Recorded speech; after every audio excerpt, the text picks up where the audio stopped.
If you're wanting to start seeds indoors, you don't have to get expensive things to have a good setup. I need you to remember the key is warmth, light, and moisture. As long as they have exactly what they need, you're perfectly fine. Now, I'm going to show you my setup. I got this greenhouse and these lights from Amazon.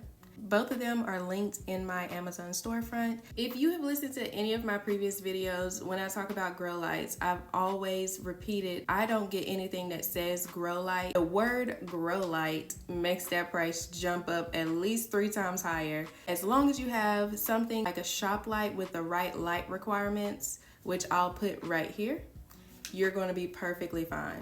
So this is the greenhouse that I got from Amazon. I also have heat mats, but you don't necessarily need heat mats if you don't want it. However, if you are in a cold climate, you definitely do need to have some type of heat so that those seeds can sprout easier. Just put a heater in the room to keep the room at a certain temperature. And this is my heater. To hold my lights up, I'm not using anything fancy, I'm just using zip ties.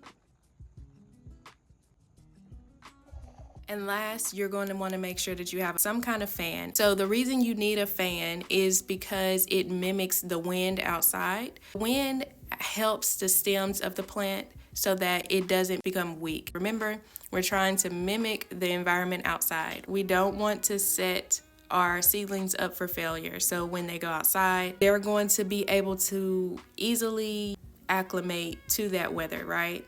That's what we want. You can use a small fan or just any kind of fan that you have. So we're going to want to use this fan to dry out the top layers of the soil. If the top layer of the soil stays moist, it could welcome the fungus that causes damping off. Damping off is a fungus that cuts the plant off right at the soil and unalives it. And it mainly affects seedlings. This is the kind of fan that I use.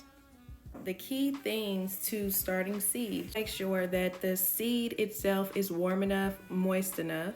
Not all seeds need light to germinate. If you have a humidity dome, once that seed sprouts, take that humidity dome off because the seeds like humidity, but the seedling does not. Another thing is take it off the heat mat if you have one. If you keep a seedling on the heat mat, it messes with the roots and it forces the plant to continue to go up because it's trying to get away from the heat. You don't need anything expensive, just the space, light, moisture. You can use old fruit containers that you get from the grocery store, old milk jugs or juice jugs. You can cut open and use to grow your seedlings. I use them for watering.